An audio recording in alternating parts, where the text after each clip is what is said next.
Hello YouTubers, welcome to Adam's Flybox. Today I'm going to be tying and covering the surf candy style. This is a Sandeel pattern. Bob Popovics, I guess, really originally tied this fly. He's got a great book out, Pop Flies. This is a great Sandeel pattern. This is a Sandeel. Now, they're long and narrow, and the fall is a great time to be fishing this fly. Every fish that will see it will grab it. Bluefish, bass, tuna, it really doesn't matter. False albacore love this fly as well. And if you stay to the end, I'll show you a trick to turn one fly basically into a whole second fly. So it's good to have extra of these in your box for that reason. Let me get right into it. I'm going to go over the materials needed. First of all, you're going to be using, or I'm going to be using Polar Flash. And I'm going to be using the synthetics on this, where bucktail, natural bucktail is great, and dyed bucktail. It's got a lot of action, which lends itself to being a phenomenal fly. The downfall is that when bluefish get to it, you come back with basically just a hook with a stumpy furry tail. The synthetics hold up a little more. Even bass can destroy the flies pretty bad. But so Polar Flash I'm going to be using. Flashaboo, saltwater flash. You can also use lateral scale, just one piece for each side.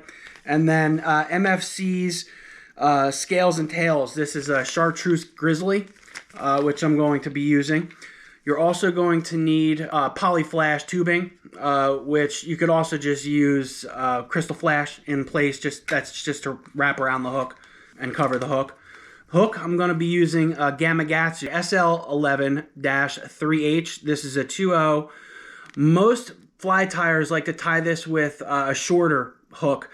I like it a little bit longer because it's a long profile fly, and when you put on the epoxy or Solarez, which is another ingredient in your fly, you can slide it back a little bit past the hook, and that'll keep the hook from fouling when you cast it. But the longer profile fly really lends itself to this larger hook. You're also going to need 3D molded eyes. These are just Spirit Rivers. It's a 2.5 sized. You can change up the colors, silver, gold, yellow, whatever. Let me get right into this.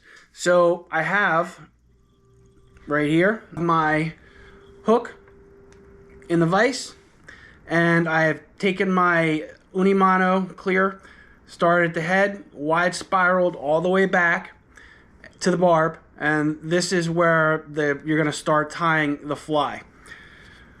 First order of business is the poly tube. Going to wrap this in like such.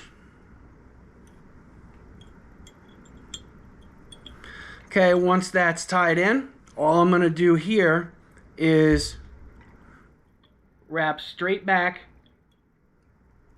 spiraling to about where the head of the fly is going to be. Okay, now I'm going to take the fly, and if you don't have a rotary vise, I never had one. I've used them before, but never really technically needed one. This fly would make a rotary vise a little easier, especially when it comes to the epoxy part. But all I'm doing is I'm wrapping this pearl tube right up to where I'm going to start the eye, or the head. Wrap it off. Cut off the tag end. Now, if you stay till the end of this film, I'll show you how to make one fly and turn it into a totally different fly or bait fish.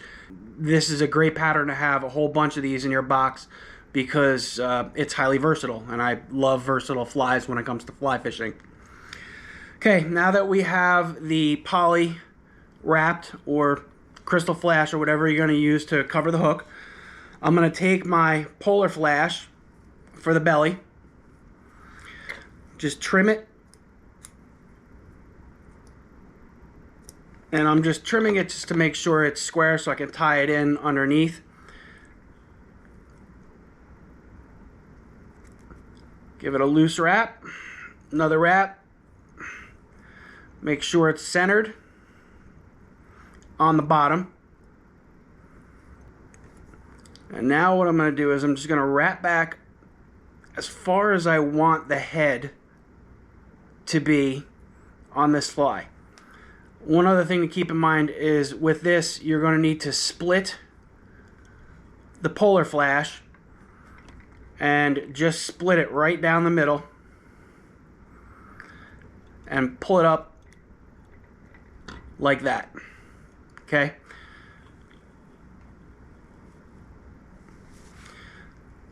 So next step, what I'm going to do here is I'm going to add the top, and this is the MFC synthetics, and I really like this quite a bit.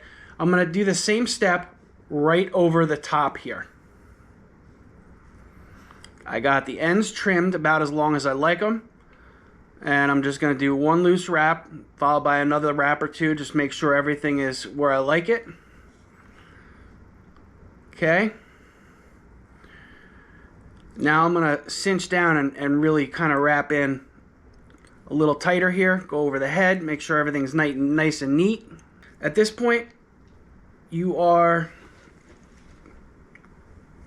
could technically hit this with epoxy or resin and pull this back, and this fly could work because the polar flash and the MFC have so much flash in it, but sometimes I think like fish will key in on the lateral line a little bit, much like they do the eyes and the gills. So right now what I'm going to do is I'm going to take a piece of the lateral scale, single strand, and I am going to place it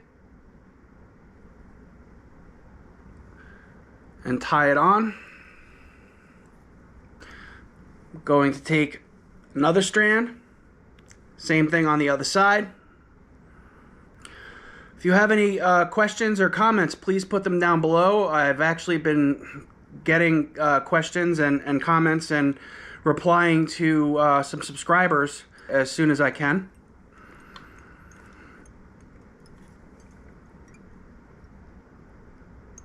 Okay.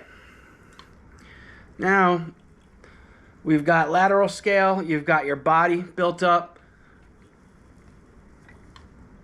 and this is looking really good. Tie this off the head. It's about the way that I like it. I like a relatively large head when it comes to saltwater flies.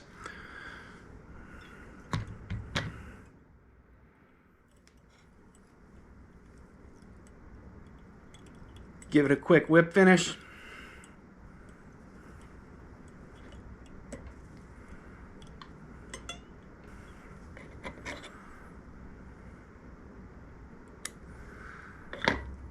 Okay, put the mono aside. And here is crazy glue or Zap-A-Gap. And all I'm doing is I'm just putting it on there. Give it a split second to start drying, and then take my eye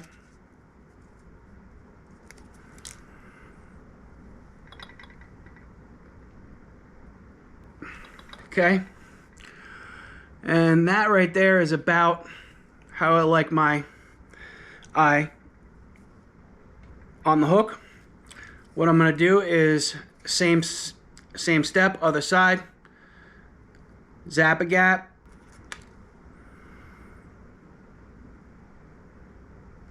Now what you want to do is make sure that your eyes are even. Not that I don't think a fish would not eat a fly because his eyes were crooked, but symmetry, I think, does kind of help.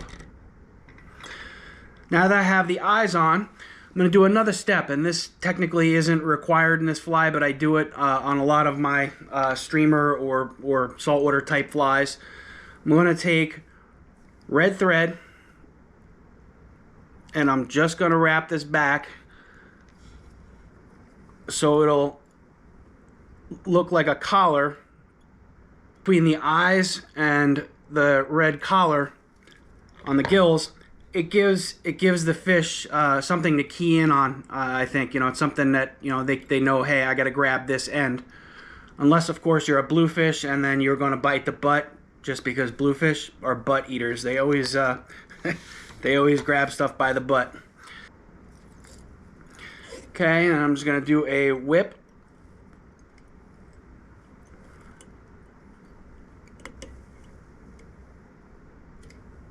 And we will get into epoxy.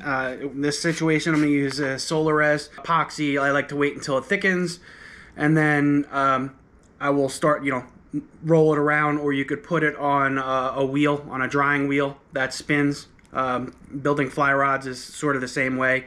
You just have it spin so you don't get any sags. But in this scenario, I'm going to be using Solarez. This is actually the thick, and then Loon's UV fly finish thin. I want the materials of this fly to come up just a little bit, and I want to be pulling this relatively taut. So what I'm going to do is I'm actually going to pull this back just so I can see what I'm doing here. And I'm going to put on some thick UV resin.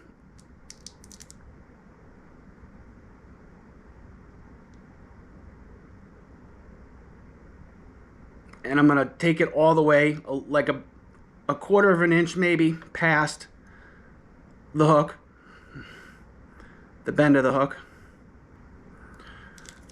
Okay. And what I'm going to do now that I've put it on is I'm going to take, you can use a bodkin. Normally I just use a toothpick. And you're just going to take it and kind of smooth it out and fill in any gaps just like this. Make sure you get it in front but not in the eye. Relatively the way I like it. What I'm going to do is I'm going to take my UV light and I'm just going to hit it like this to kind of get it hard. You use the light for about 10 seconds. You got to move it around a little bit. You don't want it getting too hot. It can cause some yellowing. But right now, this stage right here, that step, that first step, will hold this fly in place on this side. Now, you can do both sides together. I generally don't. I do one side, get it the way I like it, and then do the other. So now I'm going to do the same step that we just did on this side. Maybe you'll see from this angle. And I'm going to take my thick UV resin,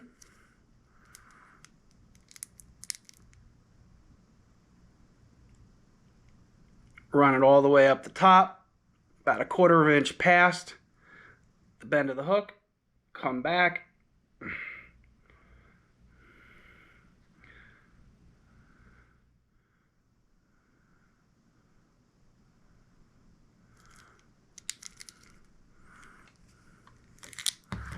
okay, now that I've got the other side, and I'm just pulling the materials pretty taut on this side from the back end, and I'm going to take my toothpick and I'm going to sort of roll it, and this should help fill in any gaps. Don't worry if you have some lumps. You can fix that later when we do the thin coat. It'll fill in a lot of the gaps and lumps. Okay. Now I'm going to hit it with the UV light again.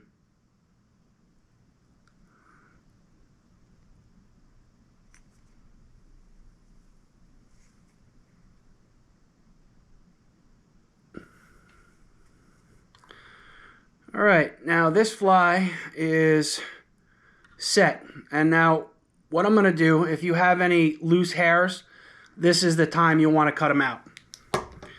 So I'm going to take the fly out of the vise.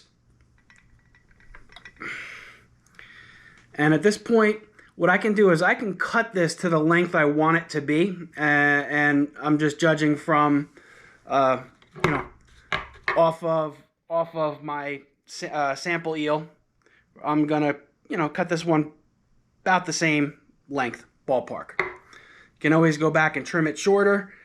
So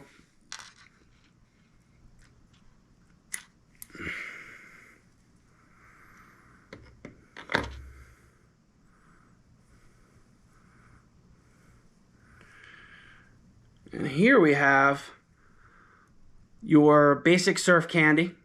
I'm going to go over this right now with a little bit of Loon Thin Clear. And that'll help fill in the gaps. First, actually, what I'm going to do is I'm going to cut out any long hair or long fibers that didn't epoxy in, or, you know, were a little too bulky. Okay. That looks good. Get my open bottle. Okay, get the vise out of the way real quick.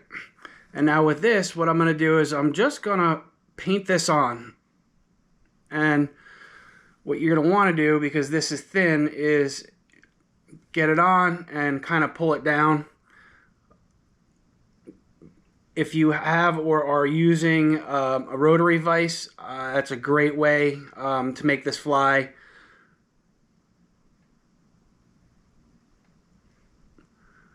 But it doesn't have to be absolutely perfect.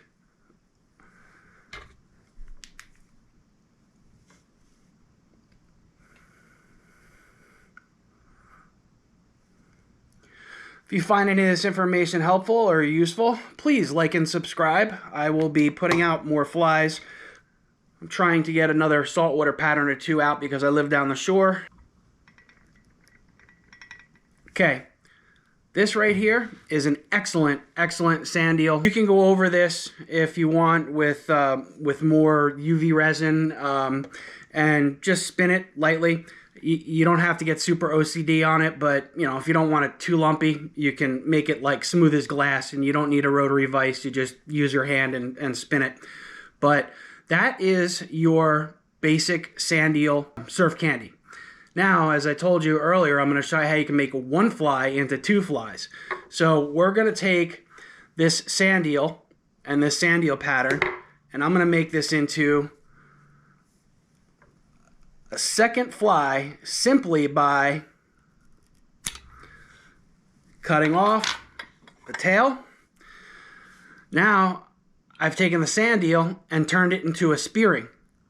So if you have a bunch of these in your fly box tied, what you can do is you can have them all along, and if you're fishing and there's a lot of spearing around, what you can do is you can just cut it.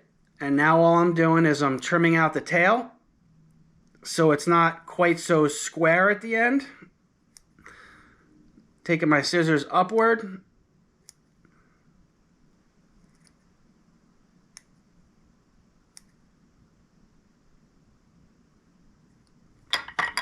This is a perfect spearing. So just by having a couple of your Sandeel patterns in your box, you can cut the end and trim it up and go from a Sandeel to a spearing. Highly versatile. Love that. Thank you very much for watching.